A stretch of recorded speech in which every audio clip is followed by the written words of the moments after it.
Samantalang mag-uumaga na nang marinig niya ang ugong ng sasakyan ni Rafael.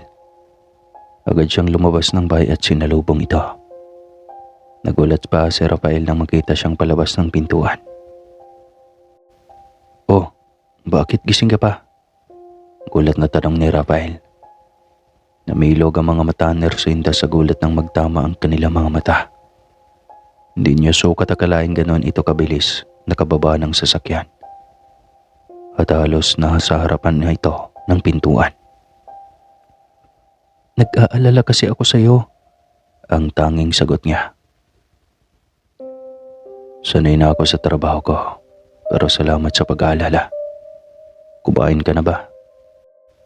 "Hinintay talaga kita para may kasabay kang kumain." "Ano? Rosinda, mag-uumaga na. Ano ka ba? Kumain ka na sana. Huwag mo na akong hintayin pa sa susunod. O siya, halika na, kumain na tayo." Pag-aayahan nito sa kanya. Hindi niya alam kung bakit tila kinikilig ang buong sistema niya sa ganong eksena. Ngunit napabalik tingin siya sa binata ng maamoy ang malansang bagay. Saka lang niya napansin ang mga tuyong dugo sa leeg ng binata. "May nakaaway ka? May napatay ka ba?" Sunod-sunod na tanong niya sabay tingin sa leeg ni Rafael na siyang ikinagulat ng binata. Oo, huwag mo nang pansinin to. Ang mahalaga, ligtas ako. Halika na. Sigurado akong kanina kapag gutom. Tanging sagot nito. Napabuntong hininga na lamang siya. Napagtanto niyang napakadelikado ng trabahong nakaatas dito.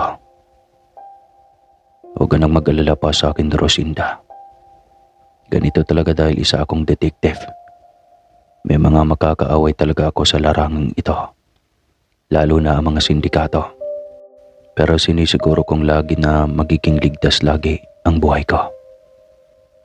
Kaya huwag mo na akong alalahanin pa." Litanya pang muli ng binata nang mabakas nito ang pag-aalala sa kanyang mukha.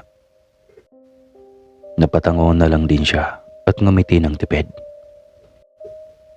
"Halika, iinitin ko lang ang pagkain at maghahain na agad ako," ani niya rito. "Sa susunod, kumain ka na ng tama sa oras. Paano pala kung hindi ako umuwi ngayon?" Tumango ulit siya habang nakangiti ng tipid. Pagkatapos kumain ay pinagpahinga na niya ang binata. Halatang pagod sa mga mata nito. Hindi pa ito nakakatulog magdamag dahil sa mahalagang lakad nito. "Salamat, Rosinda. Pagkatapos mo dyan, matulog ka na rin muli ha." Bili nito, kaya tumango na rin siya. Inaantok na rin siya kaya minamadali niyang tapusin ang kanyang ginagawa at bumalik na sa kanyang kwarto. Kinabukasan, nagising na naman siyang muli na mag-isa sa napakalaking bahay. Alam niya iyon dahil nang silipin niya sa labas ay wala na sa garahe ang kotse ng binata. Napabuntong hininga na lamang siya. Ganun yata kaabala sa trabaho ang binata at laging araw-araw ay may lakad. Naligo na lamang siya at naghanap ng pwedeng trabahuin para hindi na rin naman magiging matamlay ang kanyang katawan. Sanay pa naman siya sa trabaho, kaya pakiramdam niya ay magkakasakit siya kapag wala siyang ginagawa. Buong maghapon niyang nilibang ang sarili sa mga trabaho. Maging ang hardin ng binata sa labas ay pinakialaman na niya. Pagdating ng dapit hapon ay pagod na pagod siya, kaya humiga na muna siya saglit sa sofa hanggang sa unti-unting nawala ang kanyang ulirat. Ilang oras ang nakalipas nang may maulinigan siyang mga kalabog mula sa labas ng bahay. Tila may kung anong nagbabagsakan mula roon. Dahil doon ay mabilis niyang iminulat ang kanyang mga mata at tumayo para silipin kung ano ang mga bagay na iyon. Ngunit laking gulat niya na makita mula sa kristal na dingding at mga bintana ang mga nakakatakot na nilalang sa labas na unti-unting lumalapit sa dingding na kristal at sa kanyang mismo nakatingin. Nagbabaga ang mga mata at naglalaway pa habang nakausli ang mga pangil. Ganitong itsura ang kanyang nakita sa kanyang panaginip. Ngunit napakarami nito. At tila ba ay siya talaga ang punterya ng mga ito. Sinubukan pa niyang kurutin ang kanyang balat sa balikat upang siguraduhin nagising siya ng mga panahong iyon. Dahil pagkaramdam niya ay nananaginip lamang siya ulit. Ngunit napakisilot lang din siya sa sakit dahil sa kanyang ginawa. Totoo ito. Paano ako nito? Naiiyak na tanong niya sa kanyang sarili. Napapikit na lamang siya sabay takip ng tenga ng biglang pinagbabasag na mga nilalang ang kristal na dingding at mga bintana. Naghuhumiyaw na rin siya sa takot dahil alam niyang walang makakatulong sa kanya. Wala pa si Rafael. At malamang ay madaling araw na naman iyon uuwi. Isang malutong na halakhak ang nagpamulat ng kanyang mga mata. Halakhak iyon ng isang babae. Nalubos siyang ipinagtaka kung kaya't wala sa sariling napatingin siya sa kinaroroonan nito. Hindi nga may pagkailang anak ka ni Rosario. Abay kuhang-kuha mo talaga ang pagmumukha ng haliparot na yon. Bulyaw ng babae nang nanlilisik ang mga mata habang nakatitig sa kanya. Kilala mo ang aking ina? Teka lang, sino ka ba? Bakit ganyan ang itsura mo at ng mga kasamahan mo? Tanong niya na nanginginig pa ang buong katawan. Humalakhak ito sabay pakilala. Ako lang naman ang ninakawan mo ng yaman. Halos kalahati ng aking yaman. Bulyaw nito. Hindi kita maintindihan. Wala akong ninakaw sa iyo dahil wala akong yaman. Mahirap lang akong tao. Paliwanag niya. Muli itong humalakhak. Napakunot na lamang siya ng kanyang noo. Hindi ko na kailangan pang magbaliwanag. Papatayin na lang kita. Dahil kapag mawala ka na sa mundong ito, sigurado akong sa akin din mapunta ang ibinahagi ng asawa ko sa iyong sampid ka. Hala, sugurin niyo na. Wala kayong ititira kahit isang talsik ng dugo sa babaeng iyan. Utos nito sa mga tauhang aswang. Mas lalo siyang napasigaw at nanginginig ng muli ang mga itong humakbang papalapit sa kanya. Ilang hakbang na lang ay tuluyan na siyang maabot ng mga ito. Nang biglang may isang nilalang ang bumulusok mula sa itaas at hinarangan ang mga ito. Sabay isa-isang pinagkakalmot at pinaghahampas ng mahabang pakpak nito na tila ay sa paniki. Napaatras ang iba nang makitang pagbagsak ng ibang kasamahan ng mga aswang. Punyeta ka talaga, Rafael. Lagi ka na lang nangingialam sa mga plano ko. Nagulat si Rosinda nang marinig ang pangalan ng binata. Ibig sabihin ay aswang ang binatang kumukop sa kanya. Mas lalo siyang naguluhan at bakit kilala nito ang kaharap na gustong sumalakay sa kanya at patayin siya. Gahaman ka at yaman lang ang nasa isipan mo, ante. Napakasakit mo at pati buhay ng inosenteng tao ay dadamay mo. Anong inosente? Kalahati ng yaman ko ang aagawin ng babaeng yan. Kaya dapat lang sa kanya na mamatay. Dapat nga sa akin ka kakampi, di ba? Ako ang kadugo mo. Sa akin dapat ang simpatya mo. Mali ang gagawin mo, kaya hindi kita kukonsintihin. Ganon. Hindi sige. Dalawa kayo ang mamamatay ngayon, Rafael. Pagsisisihan mo kung bakit kailangan mong kampihan ang babaeng yan. Hala, sugurin niyo na. Utos pa ng donya sa mga tauhang aswang.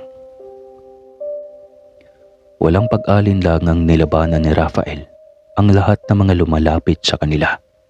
Hinarang niya ang kanyang mahabang pakpak upang hindi malapitan ng mga nilalang ang dalaga. Mas lalong nanginginig sa takot si Rosinda habang nakayakap sa tuhod at nakaupo sa mahabang sofa sa likod ni Rafael. Sa dami ng mga kinakalaban ng binata, hindi niya sigurado kung matatalo ba nito ang mga iyon. Naririnig lamang niya ang nagtatalsikan ng mga kalaban at tila ba pagkabali ng mga buto ng mga ito. Wala siyang nakikita na aktong laban ng mga ito dahil nakapikit ang mga mata niya sa takot at panginginig. Hilam na rin sa luha ang kanyang mga mata, kaya paano pa niya ang mga ito makikita? Hindi niya nasilayan kung paano nagkalasog-lasog ang katawan ng mga kalaban ni Rafael nang atakihin ito ng binata, gamit ang lakas at pisikal na depensa. Gamit na rin ang matatalim na pangil at kuko. Kung paano nagkabutas-butas ang mga dibdib ng mga ito at halos bumabaha na ng dugo ang kanilang kinaroroonan. Nararamdaman na lamang niya na tila paunti-unti ng paunti ang kalaban ni Rafael. Dahil ang iba ay nagsitakas. Galit na galit ang Donya at hindi na ito makatiis pa.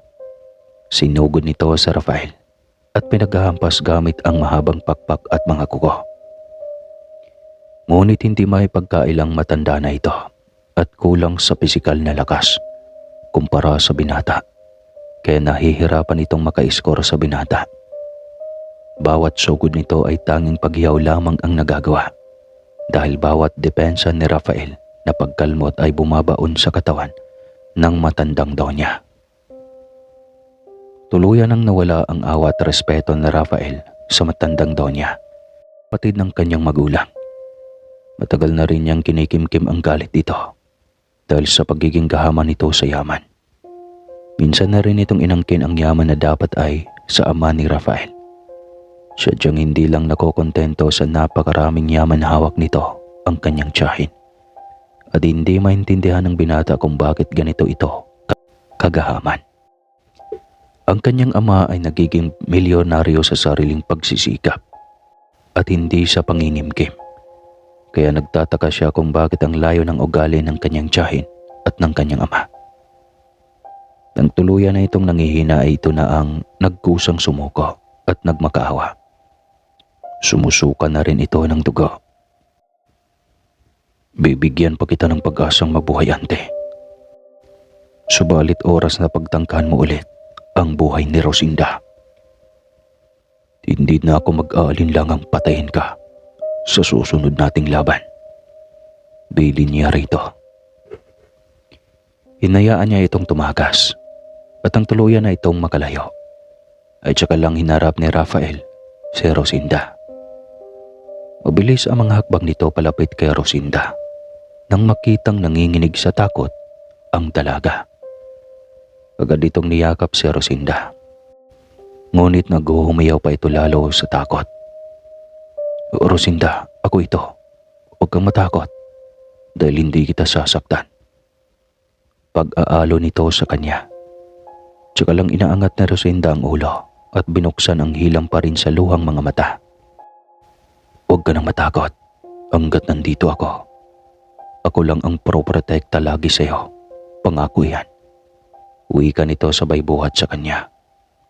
Dinala siya nito sa kanyang kwarto at dahil ramdam niyang wala siyang lakas, ay nagpatianod na rin siya. Nang mailapag na siya nito sa kama ay umupo ito sa kanyang gilid.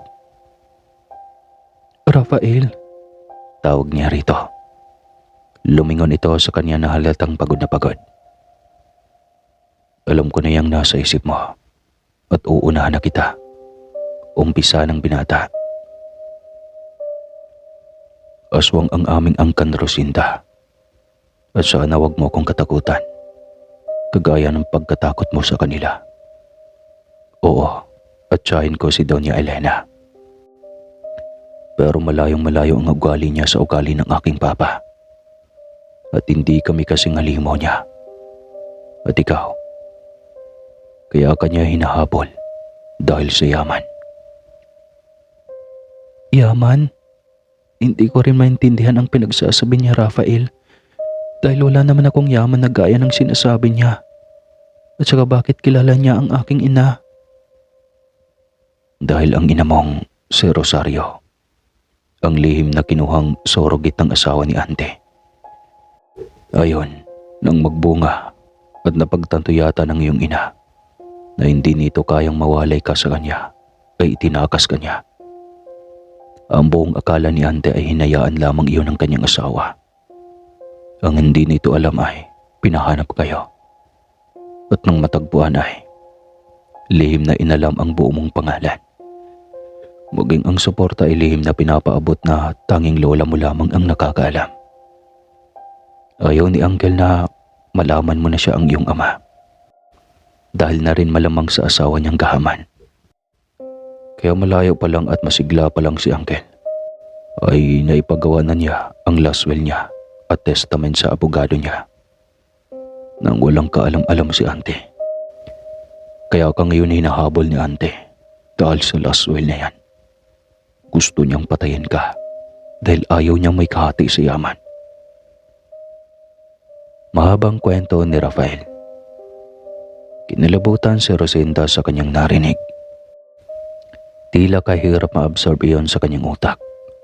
Hindi niya sukat akalaing may ganong buhay na naghihintay sa kanya.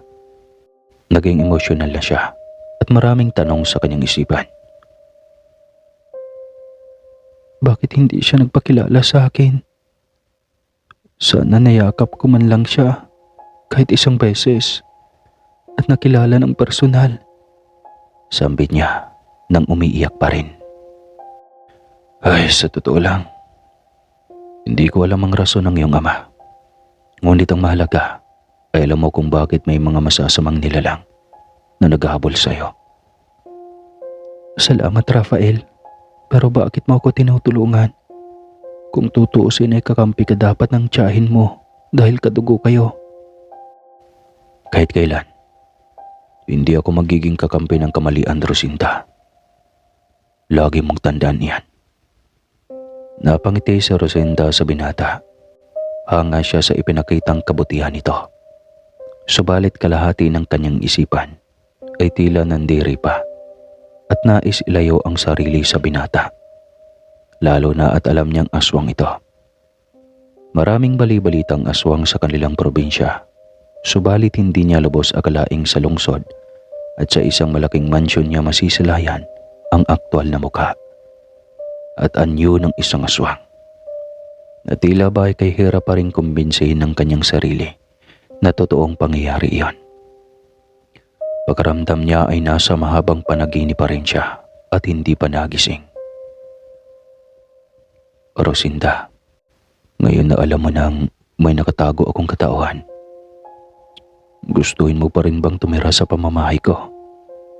Buong tapang na tanong ni Rafael. Na siya namang ikinatameme ng dalaga. Hindi niya yun masagot. Hindi niya alam kung bakit tila ba kahirap ibuka ng kanyang bibig. Isa lang ang alam niya. Ayaw niyang kasama ang katulad ni Rafael na lahing aswang. Hindi niya alam kung bakit pero ang dating lihim na paghanga niya sa binata ay biglang nawala nang malamang isa itong aswang. Naiintindihan ko. At kung gusto mong umalis dito sa bahay, bukas ang pinto. At anumang oras ay maaari kang umalis, Rosinda.